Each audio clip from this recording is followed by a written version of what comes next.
Welcome to Anime Out of Context, a comedy review show hosted by a basement dweller who grew up scrounging terrible fan subs on sketchy websites prior to the convenience of modern streaming, alongside a willfully ignorant soul whose only knowledge of anime comes from the shows forced upon him here.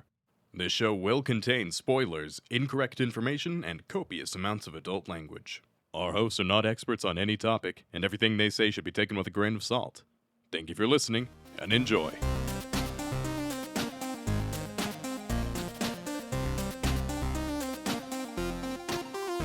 Hello and welcome to Anime Out of Context, the show where I attempt to explain the sometimes weird, sometimes wonderful, but always hilarious world of anime. And all this anime is really starting to mess with my aura. I'm Sean Rollins. I'm Remington Chase. Damn it, Rem. The chakras are not aligned this week, Sean. My feng shui is all off.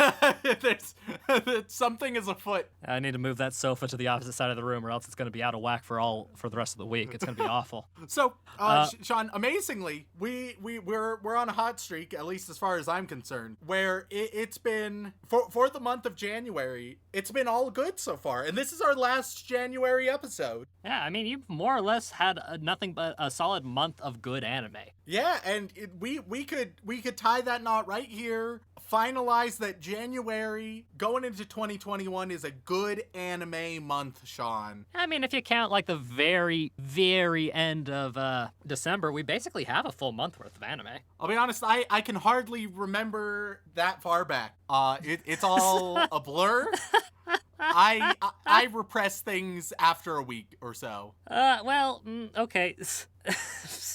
No, wait a minute, because our last episode of the year last year was Attack on Titan. Oh yeah, that's true. So we've January. had four. Yeah. This will be our fifth episode. So will this come out in January? Yes, it should, right? Yes. It should. This will be going up January 30th, unless you are a paid. In which case, I don't need to sell it to you because you've already heard it early. Ah, fuck, this wasn't a plan. So really, you're just rubbing it in and trying to do the subtle advertising thing, which isn't really your forte. God, you should leave it to me, like we did in last episode. I did it so. God, how do we do it?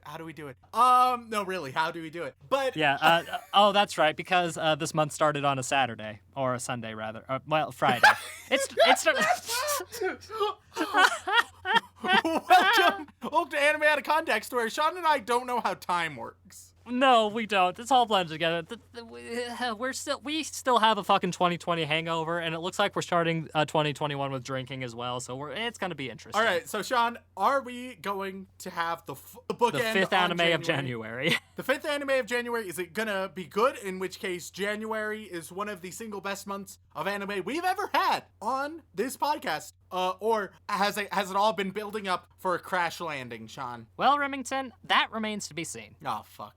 Because, Rem, before we actually get to talking about our anime today, I have some business to take care of. Oh, some business. Okay. How frightening. No, it's nothing to worry about. It's just, I'm a little bit behind. Yeah?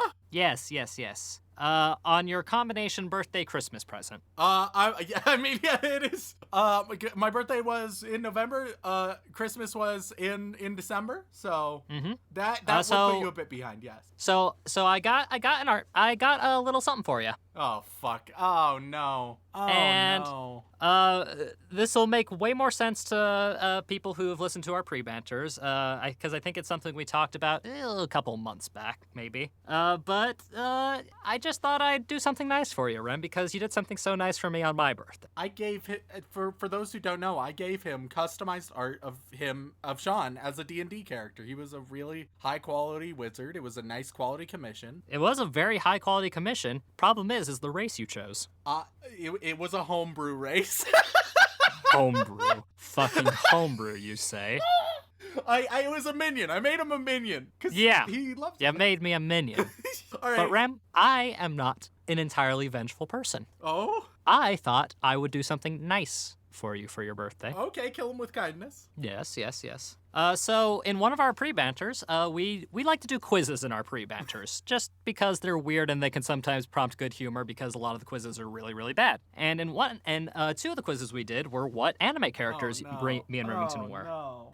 So, just as a little treat, I got a little art piece done of both me and Remington, and I'm going to post it on our Twitter, and there might be a link to it in the podcast episode as well. We'll see what Dylan does with that. But, Remington, have a look-see at your little birthday commission. Jesus fuck. Oh my god. Oh no. Oh god. All right, so you have me as Sasuke, and then you have Sean as Kiki, and this is one of the most cursed images I've ever seen in my life. I think I look adorable, Remington. How dare you? Oh fuck! Oh shit! I just got a cute little commission done for you. I mean, I didn't have enough money to really get a full-fledged commission like yours, so I figured that this would be a nice little treat for you. Oh god, this is. Oh, all right. So if you want to see that, check out our Twitter, our Patreon, or wherever. It's quite the sight to behold. All right. So now that I'm tilted off the face of the planet. Well, Rem, that was just your birthday. What? No. And it can be a bit rough because your birthday is so close to Christmas. Yeah. Yep. But there's a genuine purpose for this next gift because it does actually tie into today's anime. Okay. We actually had a really good friend of ours do this one as well, just to add a little bit of personal flavor into it. Yeah. And actually, not only it wasn't just me and that friend, it was also one of the most important people in your life that helped with this. Oh no. She is small, a bit of a gremlin, and you've got has my quite the taste. Own girlfriend to. Oh, I've never been so betrayed. All right. Let's She helped come up with the concept and put it to work. I forked over enough money for a high quality commission on this one because Christmas is a bit more special than your birthdays. And we've been working on it for about a month, little tweaks here and there, and ultimately, I think it turned out really good. Because Rem, I wanted to save it especially for today's anime because we couldn't go into today's anime without you having a mental image of what it'd be like for you to be in this anime. Oh. No. So Remington, here is your Christmas present. See, I know my girlfriend's style of art, and her style of art doesn't match with my preferences in show. Oh dear God. Oh sweet Jesus. All right. So our dear friend Hunter did this, and she and your girlfriend came up with the creature design. Okay. It's a chimera. I know. Yeah. Okay. So I'm looking at me as a chimera. I have no words. This was not what I was anticipating. No? So I take it that our show has some beasties in it. You could say that, Rem. Do you want to give a more detailed physical description of what we have going for you? Because I mean, it's a very high quality commission. I'll have you know. If you made a chimera furry of me. So I would, or I guess half furry, half scaly. For I have a snake ass. Yeah, I mean, we tried to model it after like that one white snake that you enjoyed, but we figured we'd make it green just to make it a bit more interesting color-wise. Oh, good God. All right. Okay. So there's two possibilities. One is that maybe it's some like shonen mythological creatures, maybe like a cool Greek myth anime. The other is that it's monster girls. Those are like the two options as far as I can see. Well, first off, Merry Christmas, Remington. I hope you like your present. It's a very high quality mission. It is high quality. Yes, and we will post that one as well, maybe with a spoiler tag, just for young eyes. But with that, Remington, the anime we're going to be talking about today is simply known as Beastars. Okay, I've heard the name. I've heard people talk about it a lot and recommend it quite a bit, but I know nothing about it. Yes, it is probably one of the most popular anime to come out end of 2019, except for anybody outside of Japan. It was more of a 2020 anime due to the fact that, so there's something you need to know about Netflix, Remington. Yep. Because this is a Netflix exclusive anime. Of course. Netflix can be a bit of a bunch of bastards when it comes to anime. Sounds about right. Because they don't simulcast. Are you familiar with that term by chance?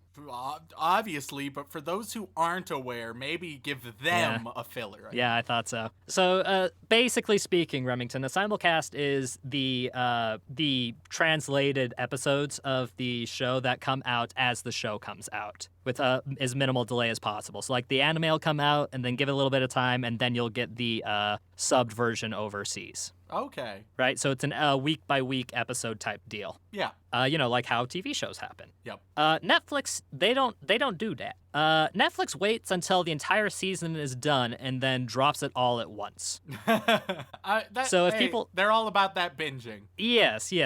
Which there's some things to be said for and against that. But for somebody who is active in the anime community and is trying to stay up to date on most of the seasonals, or if you're really excited for the second season of a show that you know is coming out, there is the thing called Netflix jail, where we just don't get to see it for a couple months. We know it's out there, we know it exists, but we just don't get to watch it.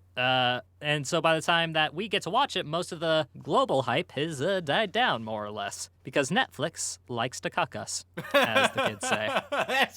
Of course. Yeah, Netflix and cuck, you know. Yeah, I mean, hey, it's not the first time nor the last time they will do it. So a lot of times shows will be in Netflix jail. This show is more considered to be a 2020 affair. But it is arguably one of the more popular shows of the past year because it surprised a lot of people. Like a good surprise? Yes, actually. Okay. Because on the outskirts, it looks like horny, violent Zootopia. I'll be honest. Oh, no. Look. I mean, that's probably the most concise way to describe it from the outset. All right. I'm far from sold. Trust me, that's a gross oversimplification. But the basic idea is this, Rem. It's a civilized society of anthropomorphic animals. There's your Zootopia. There is an uneasy tension between carnivores and herbivores. There's a more Zootopia for you. And at a academy, there is a lot of tension and mutual distrust peaking after a series of predation murders occur. Okay. And it's centers around our main character, who is simply known as Legoshi. I'm saying that right. Who is a gray wolf. Who is a bit of an introvert gray wolf, bit of a shy gray wolf. He's been kind of persecuted for most of his life because he's a wolf. Of course. He's a wolf, and when you're a wolf, it's a little hard to get along with things that people tend to eat. Yeah. Your food doesn't really appreciate you eating it, that type of thing. And but he isn't really about the whole predation thing because it's not his style. And he has an interaction with a very pretty white dwarf rabbit named Haru.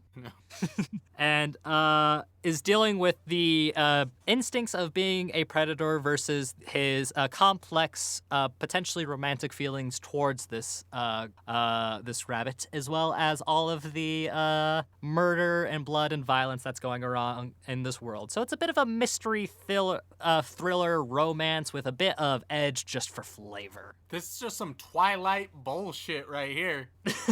That's what this is.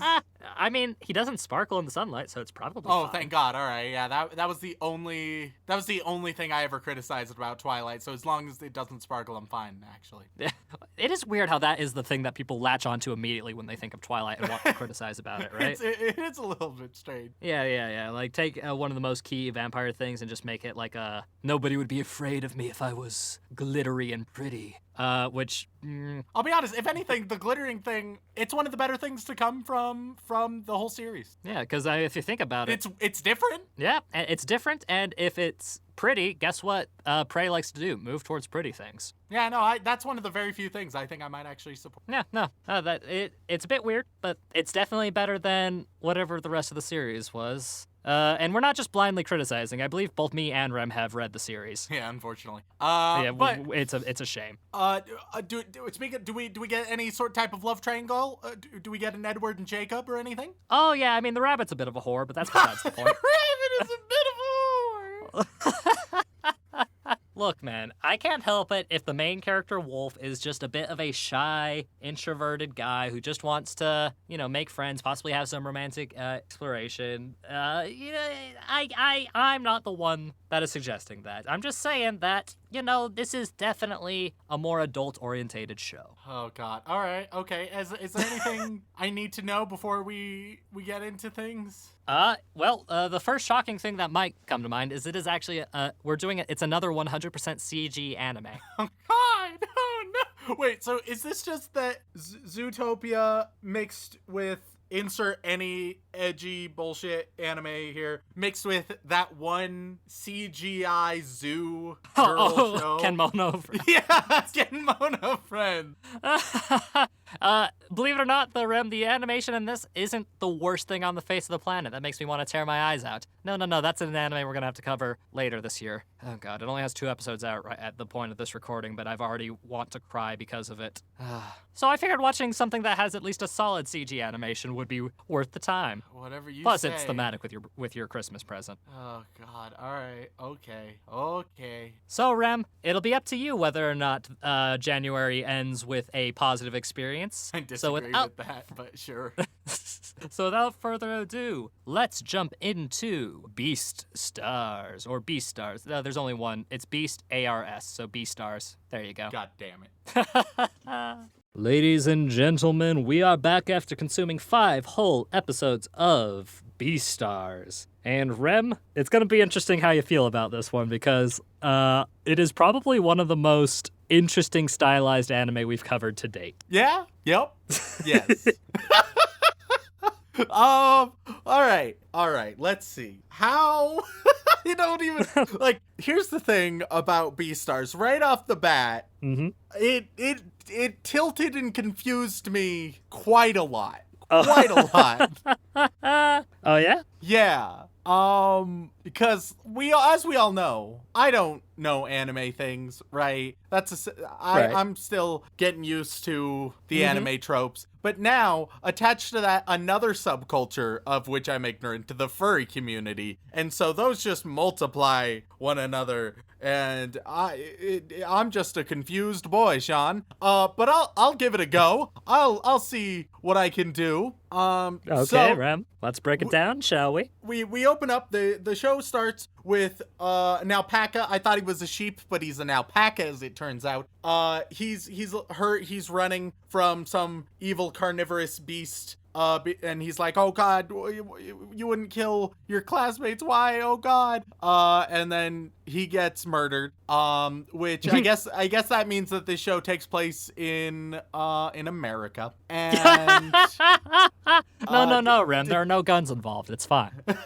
No, I just assumed that was the metaphor. Like Legoshi is just a Columbine shooter. Anyway, whoa. I don't think we can use that joke. Holy fuck, that was dark even for you, Rem. My God. Holy shit. All right, okay, scrap it. So, the alpaca, he gets murdered, and people are discussing like, oh my God, he got murdered. What are we gonna do about this Roland Drama Club? That's high up on the concern list. I mean, it's a pretty common occurrence, apparently, in this world. Yeah, like, accountability just isn't really prominent in this show. Once again, it's a Japanese high school, which means adults just aren't real. There's some adults. I guess, but they don't do anything. When it comes to like accountability for the students, it once again, as always, it's a student-run school through and through, and no punishments really at any point. We'll get into that more prominently. And there's sort of like this murder mystery vibe that I was sort of jiving with. It only, or okay, maybe not only exists in the episode 1, but the darkness and the mysterious elements, they're most prominent in the first episode, right? Mm-hmm. Like I would describe, it started out as Zootopia meets Tokyo Ghoul, right? Okay, yeah, that makes sense. It ended up as Zootopia mixed with 13 Reasons Why. And that's Jesus. That was a weird transition. We'll get to how that transition works. It's not one I was anticipating. I thought, okay, we're getting Zootopia, Tokyo Ghoul, interesting little combo. Let's see how it goes. But that's episode 1, and then the other 4 episodes were otherwise. But we see this one sheep girl named Else, and she gets spooked by Legoshi, who's a big spooky wolf boy who's also socially inept, and he spooks her, but then he's like, oh, here's a love letter from the dead alpaca. He was crushing on you, so hey. Already it is not being subtle with the very cliched messages of stereotypes bad, don't judge a book by its cover, etc., etc. I don't know why, but it seems like anytime those themes are the message, they're never subtle about it. It's always like, oh wow, this teaches us to not make assumptions about one another in always the most blatant of ways. And indeed, that's true here as well. Yeah, it's definitely one of those tropes that doesn't really thrive on subtlety, does it? Yeah. We meet some more characters in episode 1. We meet Rui, who is the great star. He's a buck, and everyone wants to jump on his dick and antlers, and well, Rem, if you jump on the antlers, I feel like it would be a bit painful for all parties involved. Yeah, but nobody at the school would turn him down. I mean, have you seen him? He is very handsome for a deer, Remington. Anything Rui does is filled with sexual tension. It reminded me a lot of, I'm blanking out on the name, but Yuri on Ice. Yes. The, you know who I'm talking about. I don't remember the name. I'm bad. Sexy Russian man? Sexy Russian man, exactly, yes. That's his name, I forgot. So Sexy Russian man, that's Rui's role here. We also get introduced to Hal, who unfortunately... that would be Victor, by the way. Victor? Oh, okay, yeah. I thought you were talking about... I've already moved on from Sexy Russian man. Okay, well, hey. So we meet Hal, who is a dwarf rabbit, a small, cute little dwarf rabbit. Unfortunately, Hal is not the father in Malcolm in the Middle, played by Bryan Cranston, although that would have been a great creative decision in this show, I feel. Imagine Bryan Cranston as the dwarf rabbit in this show, Sean. I want you to picture it right now. If anybody's familiar with the show, picture that right now. That's some quality pictured television. It, Rem, and as amazing as that would be, he'd pull it off. I mean, it's Bryan Cranston. The man could, the man won an Emmy for throwing a pizza on a roof. I feel like he could do anything. So Hal, she's bullied for reasons we don't know yet. There was some drama between her and a different rabbit's boyfriend that we're not told all the details. We have rehearsal for the show that's going on with Rui the Buck and some other characters that matter less. There's like a last minute change to replace the dead alpaca, so they have late night rehearsal, and they get Legoshi the wolf to be lookout. And as he's the lookout, Hal the rabbit, she's walking by, and Legoshi, all right, how to describe this? He has it's as if he's a wolf already. It's as if he turns into a werewolf, and they do this via what I'm going to describe as an Animal Planet magical girl sequence. That is like, if anybody just has watched Animal Planet, like back when it was about animals, and you would get these CGI like a world's 3D deadliest creatures thing. Yes, exactly that, Sean. Where it gets like 3D, and you see like veins or organs or body parts or the animals in that sort of way. That's sort of what we're going, but a magical girl transformation kind of way where he turns into still just himself, but a ferocious wolf self. It was a weird moment. It was a weird moment. I think they're playing up like, oh, he is a predator who can't control himself all the time. But yeah, that's also, definitely what they're doing. They convey it via him having schizophrenia and seeing shadow aliens. I mean, Remington, when you want to bite my throat out, don't you also see shadow aliens of yourself? Your inner ego telling you, hey, it's not that bad. Like, don't get me wrong, we also see, like, a shadow wolf, which makes a lot of sense to me, right? Because he's a wolf. But when we're introduced to the shadow, it's not a wolf. It's just an alien, like a Roswell alien looking motherfucker. There were so many strange creative decisions in this part. Anyway, he tries to murder the bunny. That's how we end episode 1. Episode 2. We see Legoshi. He's asleep, a sleepy little wolf boy, and we get a flashback to him not murdering the bunny. Unfortunately, Rui the buck, he hurt himself during rehearsal. He fell off the stage helping someone out. And as we learn, he broke his fucking leg here. And he Which just in animal rules means that we have to take him around back. Yeah, unfortunately. I'm sorry, you can't act anymore, Rui. And so he keeps walking on it and pretending like everything's fine because he wants to do good on the performance and everything, even though it's a very action-packed performance. And can you imagine what kind of dumbass is just gonna keep walking with a fucked up leg like that? Come on.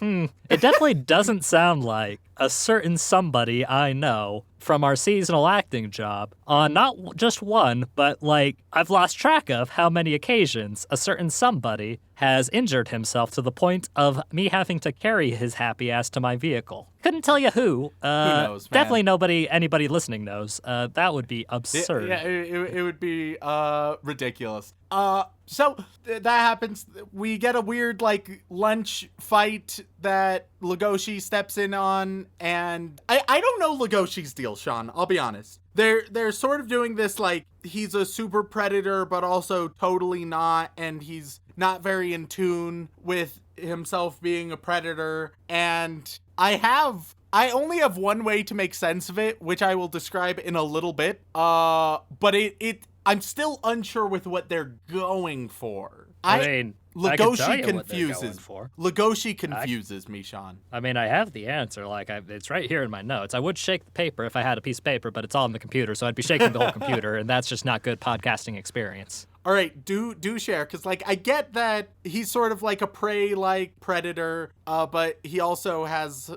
some innate predator tendencies that he tries to subdue often. But oftentimes he doesn't even need to try to subdue it because he's naturally submissive. The idea behind Legoshi is, as a main character, is he's a fucking wolf, and that's terrifying. He is a big, powerful predator. But the thing is, he doesn't want to be that. He doesn't like the idea of being a vicious, powerful predator, and wants to live a more passive, herbivoric style life, just because, you know, a lot of the predators are very, how would I describe it? Alpha, I feel like is probably the most appropriate way. Yeah. And Legoshi's whole thing is that he doesn't want that, and he understands that discrimination goes both ways. And he doesn't feel superior to these other people, yet at the same time, he knows that he is, and he's trying to bring himself down to their level as much as possible, trying to fool himself into believing that he's, you know, just like these other people, and that he, in fact, I mean, he is a predator, and he understands that, but he doesn't want to be a predator, you know? Yeah. Meanwhile, Hal, the dwarf rabbit, she is like a predator-like prey animal, right? She's assertive and dominant, even though she's a small little rabbit. I get that, but here's sort of my critique of the overarching idea of Beastars. The overarching idea is, like, as we've said, stereotypes bad. Don't judge a book by its cover. You can break out of whatever mold you have been placed in, right? You are not defined by others but yourself. All of those messages that we've seen, which cool. All right. Nothing particularly like new or original, but that's fine. But the thing that's weird about it is then they lean so hard into the biologically deterministic elements of it, where it's like, you don't have to be defined by what you are, except also the vast majority of people are in Beastars are not only like defined by who they are, but they like that definition is the most fitting thing for them. It's like, oh yes, I am this animal and only this animal in every single way. And they like lean really, really hard into that as well in a confusing manner. And I understand it's sort of because, like, oh, well, we have a show about animals. We have to show them, like, being the animals they are sometimes.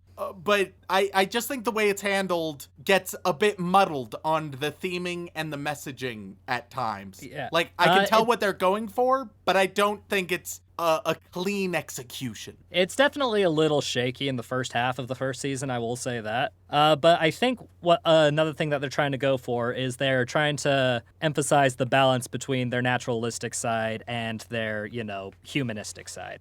Because by the end, things get pretty, let's just say, remember how I described it as Zootopia with extra horny and extra violent? The extra violent part is primarily in the later half of the series. And I believe a lot of the moral quandaries is, yes, it wants them to step away from their base natural instincts, but it also wants them to understand that those natural instincts are a part of them and how they can twist them to be, part of them without causing harm to others. You know what I mean? Be who you are, but at the same time, not be a burden on others. It's one of those weird teenage drama philosophy things that gets kind of mixed up by the end, but I can see what they're going for. They're trying to have an overall balanced message by the end, from what I can tell. I still just don't think that it's executed as successfully as they would like. But I get what they're going for. Anyway, speaking of being super horny, so Legoshi needs to visit the garden club to get some flowers. Garden club, apparently the only member is Hal the rabbit. She takes care of all of the flowers. She has no overt memory of being attacked by Legoshi, or at least maybe she doesn't know it was Legoshi, or she knows and she's not saying anything. It's not super clear. It's made clear later, don't worry. All right, cool. But he's like, hey, so I could use some flowers, and he's all like awkward about it. And then she's like, all right, yeah, come right in here. You want to grab bite to eat? And he's like, I don't know, maybe. Well, I should probably go. And then she's like, oh, I get it. Let's fuck. And she takes off all her clothes because she's a rabbit, and rabbits want to fuck. And so that's why she's been bullied so much, is because she's a slutty rabbit. Which I also feel is like a lazy decision. Like, don't get me wrong, slut shaming is very real. It's way too prominent. And I'm fine with like touching upon that in a show. But do we need every single character? Do we need it to be a situation where it's like all the boys love her and want to fuck her, but then also think she's a slut? All the girls hate her because all the boys love her. Like, it's just so cliche, lacking any nuance or originality. It's like, once again, I get what you're going for. It's overdone, and I just want to see something a little different. Add some complexity, some nuance to the formula a little bit. I will say there is some complexity and nuance added to her later down the line, but, you only saw half the season. Well, here's the interesting thing, and I'm going to sort of summarize my thoughts about the show as we go into episode 3 here. I think Beastars has really good characterization, right? I think it defines its characters pretty darn well. But I think the story and the script are not good, which is a weird position to be in, because usually those things go hand in hand. But right now it's like, these are some interesting characters. I just wish that the world and the script and the story were all handled very differently, so that these characters could be in a better world and better story. Like, it's so weird. It's such, very rarely do I have a position like that. And I think I understand where you're coming from, and I can't wait for the emails we're going to get on this one, because they're going to be the most confused critical emails we've received. They're like, what? But he hasn't. But what about? But didn't he see? And the answer is no. He hasn't seen that part yet, guys. Remember, 12 episodes. We've only seen 5 of them. Yep.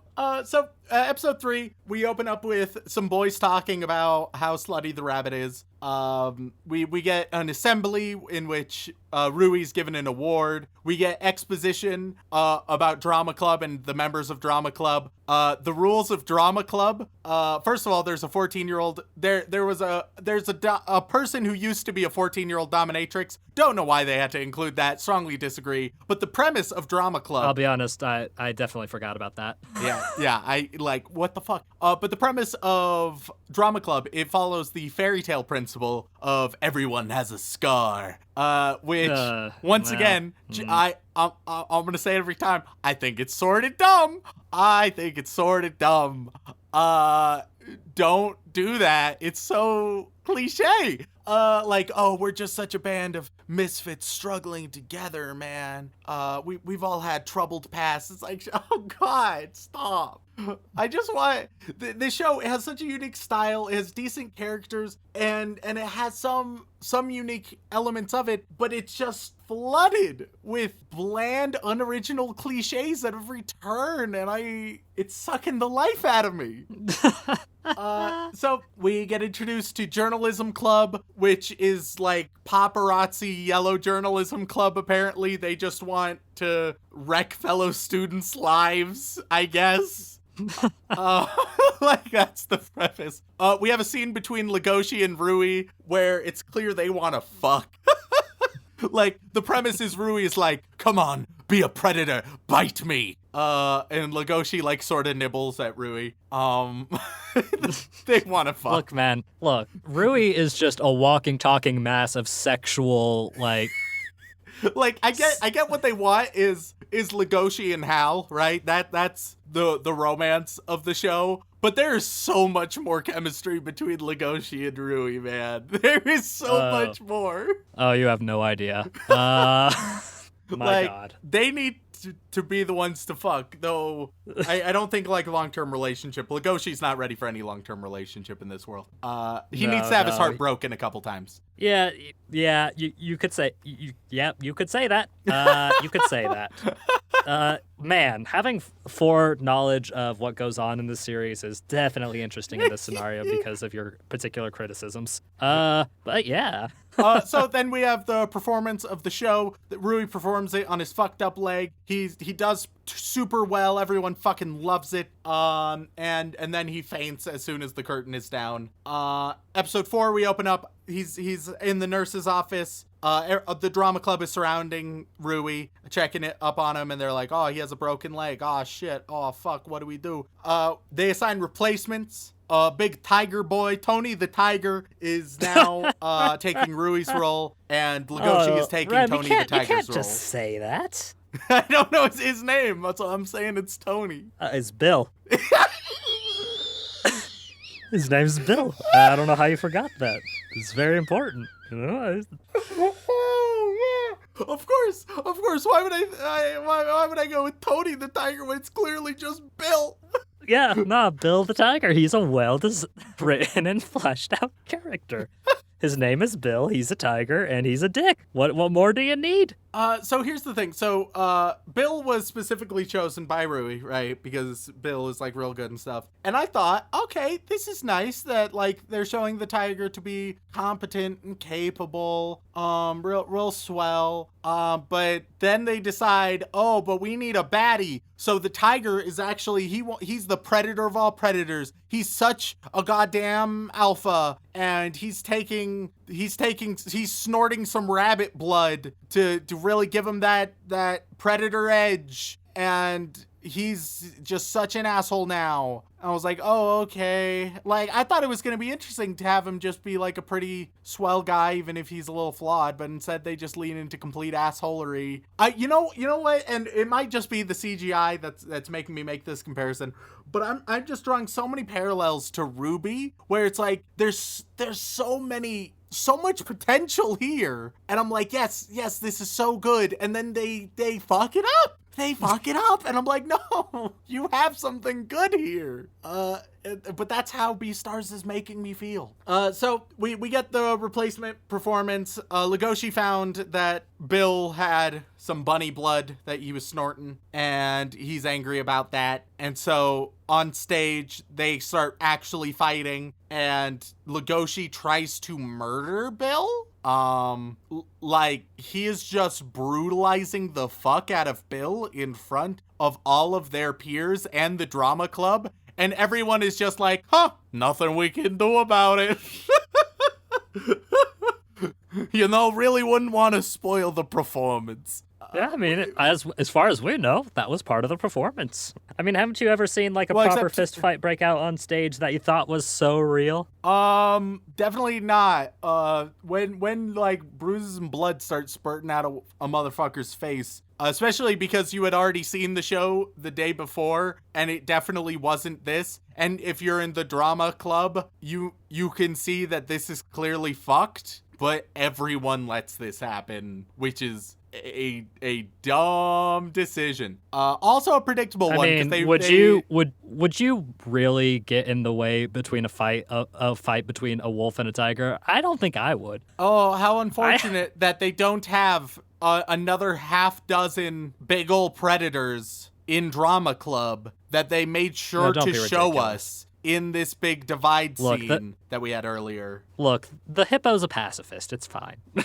Like, which is the biggest lie of this story, because hippos are monstrosities. There's the story and the story beats are dumb. It's a really dumb story, especially because it has interesting characters, which if anything emphasizes 13 Reasons Why, specifically the Netflix series. The book was pretty decent. The Netflix series, oh dear God. But that's where we're at, where it was like, ooh, spooky, mysterious drama, and now it's just like horny and intense, and wow, that's crazy. And it's like, okay, I guess it is. And at the end of the fist fight, the tiger like gets controls, scars the shit out of Legoshi's use back. Use his name. Good old Tony and Bill. We've got to be correct with these things, Remington. So Rui comes for the save, and all of their improv chops are amazing. They're some of the best improvisers around. They just make it into the show and make it real nice and convincing. Episode 5, we get properly introduced to Legoshi's dog friend, who is apparently like his best friend, and is like, hey, I know you've been down you've been pretty down lately, Legoshi. I know that. You can't hide it from me, because I am your best friend, and I know you better than anybody else. Meanwhile, I'm like, who the fuck is this dog that is just being introduced? Like, we briefly saw him, I guess, when Legoshi was waking up. Like, he had a line amidst, like, all of the other canines. Mm-hmm. But now it's just like, as you know, I'm your best friend. And it's like, oh, okay. Yep. Do you know his name, by chance? Of course not. No, that's Jack. I don't know if they said his name. Yeah, I'll be honest. Maybe they said it once. I don't know. It's possible they didn't, but that's Jack. Anyway, so it's a scene that doesn't matter. It introduces us. It's a little bit dumb.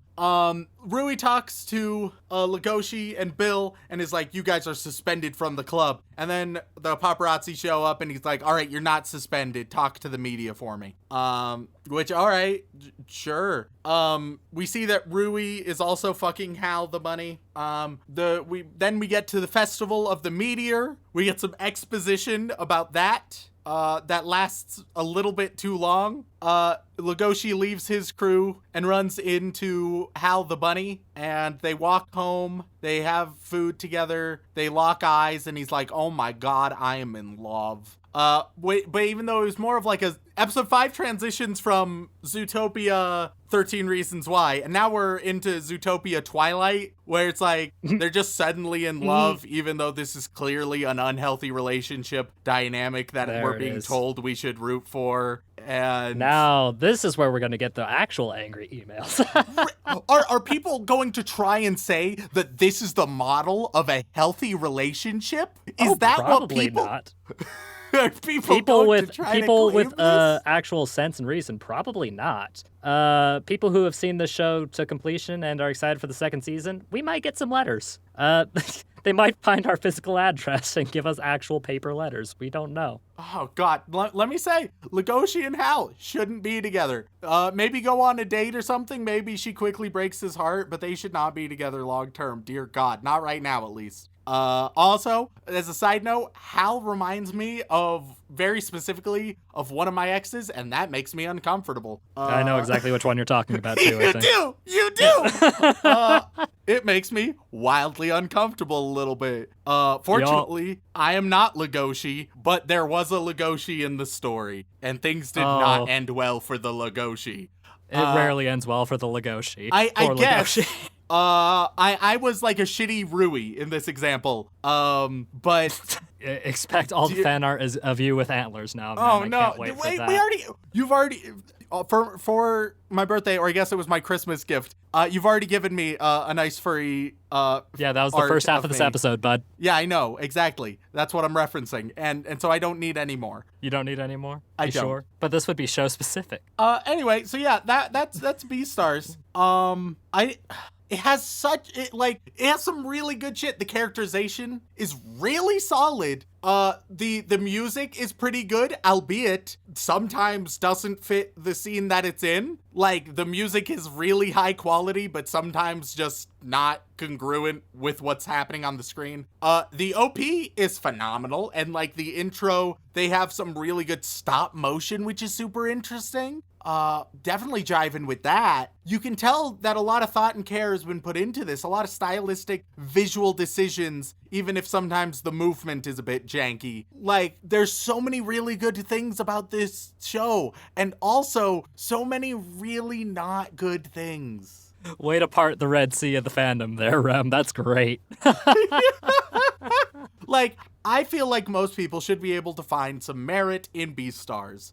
It is very well stylized. It has quite a lot of thought put into it, even though it does fall flat on some very, very important elements. It feels like idea-wise, it gets very lazy at times, but character-wise, it does very well. I don't know, man. It's a weird one. It's a really weird one. Well, Rem, maybe we'll have to come back and finish the first season, because believe it or not, Rem, the second season is just about to drop, if I'm not mistaken. Oh, man, look at us being relevant. I know. Why do you think I chose it right now? Definitely didn't have anything to do with your gift. God damn it. That was purely coincidental. Oh, yeah. But who knows, man? Like, I finished the first season. I'm probably going to watch the second season. And I don't know, man. I think I agree with you like 89% of the way there. But I don't know. It's hard to say. Out of curiosity, what do you think this is rated on, Mal? I think that it's definitely over 8. I think it's going to be like an 8.4, which is a bit high. Well, Rem, with 256,000 ratings, Beastars, the first season, is currently sitting at an 8.06. 8.06. Okay. That's I don't think it should even be that high. But I did apparently underestimate the furry community's influence on the anime. I mean, the Venn diagram there's quite a bit of overlap. I'll be honest. I know this is false, but I do, like, instinctively, that Venn diagram is a circle for me. And I know that's not true.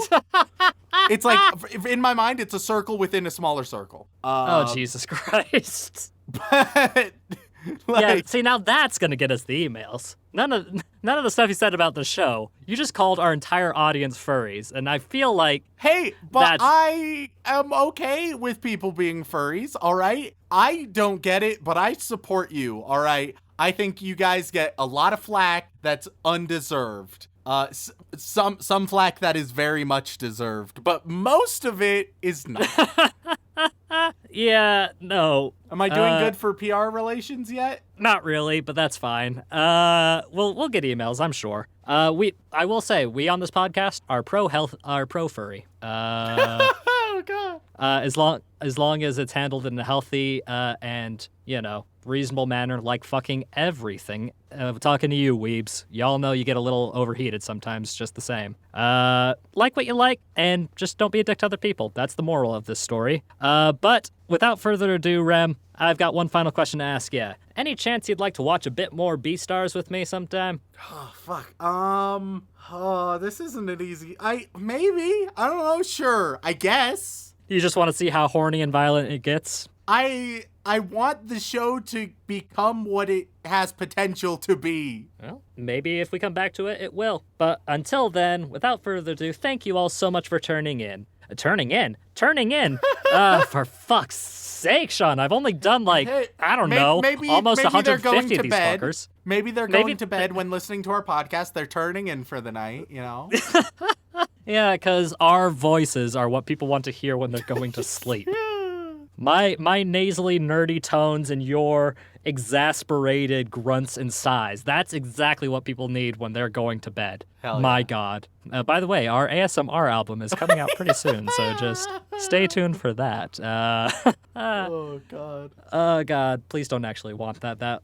I don't think that's a good idea for your eyes, brains, or ear holes. But without further ado, thank you all so much for tuning in. We really appreciate it. If you enjoyed listening to us fuck up our sign-outs that we've done, I don't know, 140 times now, something like that, then please head on over to Apple Podcasts, Podbean, Stitcher, Spotify, or wherever you get your podcasts to leave a review. It really helps us out a lot, helps us get seen by other peoples, and who knows, maybe we'll actually grow beyond the 5 people that listen to us, although we do love all 5 of you. And if you'd like to support us even more directly, then you can head on over to patreon.com/animeoutacontext, where you can gain access to all kinds of lovely bonus content, including the opportunity to have Remington horribly mispronounce your name live on the podcast.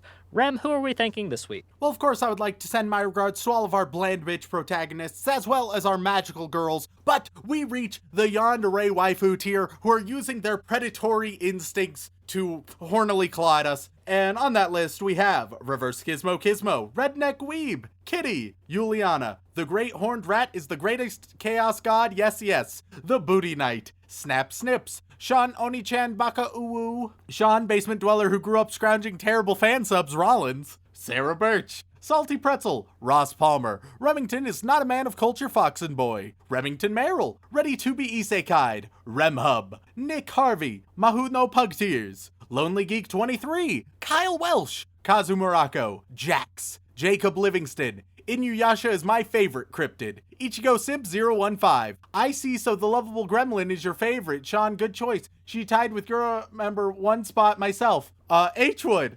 Hey, I like Sean. how people are trying to have a conversation with me through Patreon. That's very interesting. Hey, Sean, Tokiyami, Tomasama, or Amane Kanata Tan, question mark. Oh God. Toa or Kanata.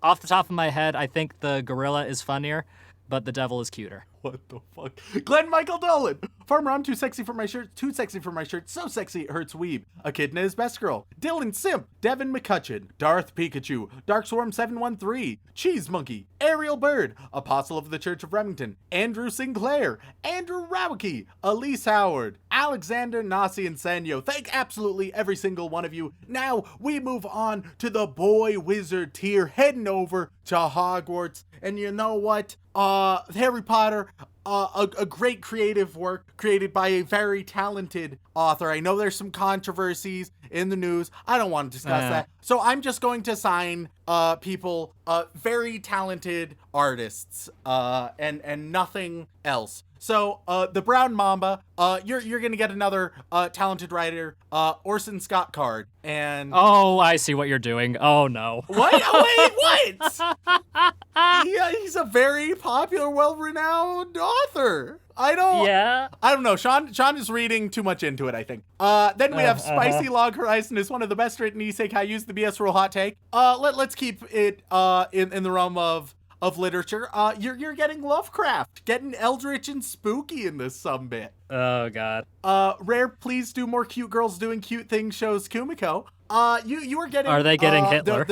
What? No, God, no. They're getting Steve Jobs, all right? Oh, very innovative yikes. fella. Pilkster, the Symphogear advocate. You are going to get... you know what? You're going to get John Lennon, very talented artist. Very, very good musician. Man, Miguel that's gonna DeLeon. get us some emails. Wait, wait! I don't know what Sean is talking about.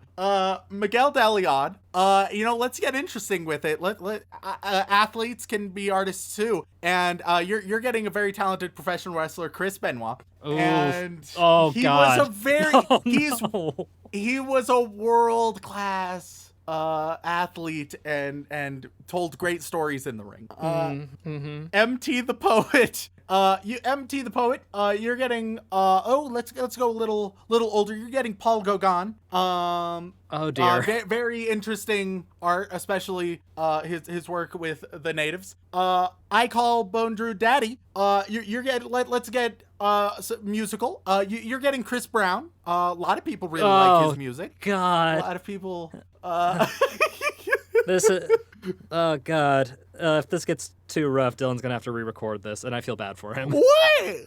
I don't understand, Sean. Sean is paranoid, and I don't know why. All right. Let's see here. I've got one for you. Oh, okay. So Enrique Perez Torres, you're going to get Nobuhiro Watsuki. A great. We're getting Japanese now. Author of Rurouni Kenshin. Very people love it, obviously, right? Very popular manga.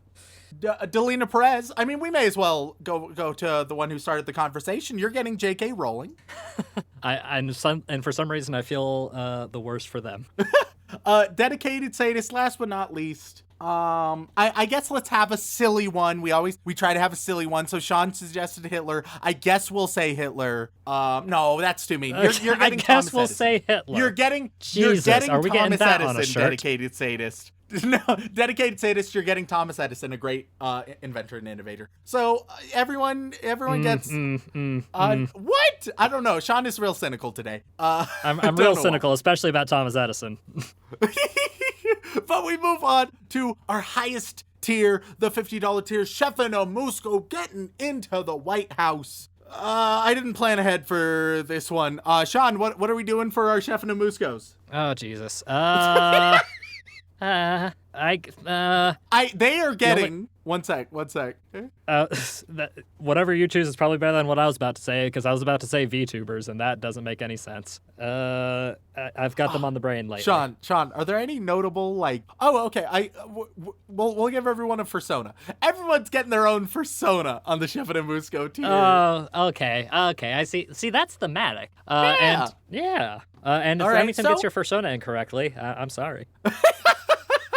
It's true, because as we all know, all of you guys have your own personas. So as far as I know, a persona is just I'm just assigning spirit animals, basically. I mean, yeah, that's basically what you're doing. So we start with Touchy Diplomat. Thank you so much, Touchy Diplomat. And obviously, I'm sensing you're a horse, all right? You are a goddamn stallion, all right? That's your persona. Silicon Spectre. Oh, you're starting off strong, I see. Silicon Spectre, you are going to be a liger. Ooh, a mix. Ooh, interesting.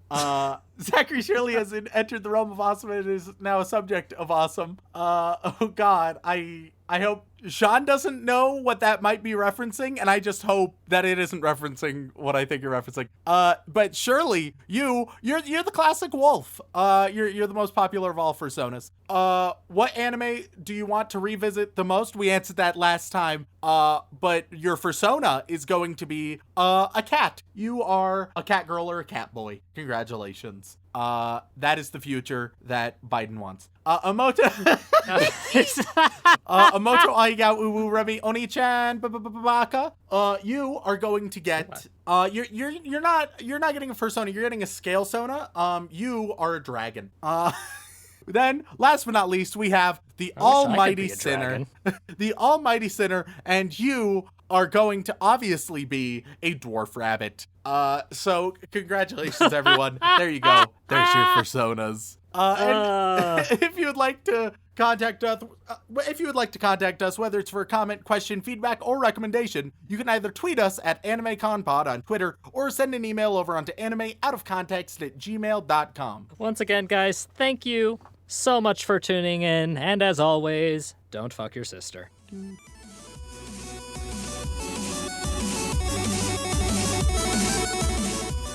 I will say, we on this podcast are pro-furry. as long as it's handled in a healthy and, reasonable manner, like fucking horse pussy.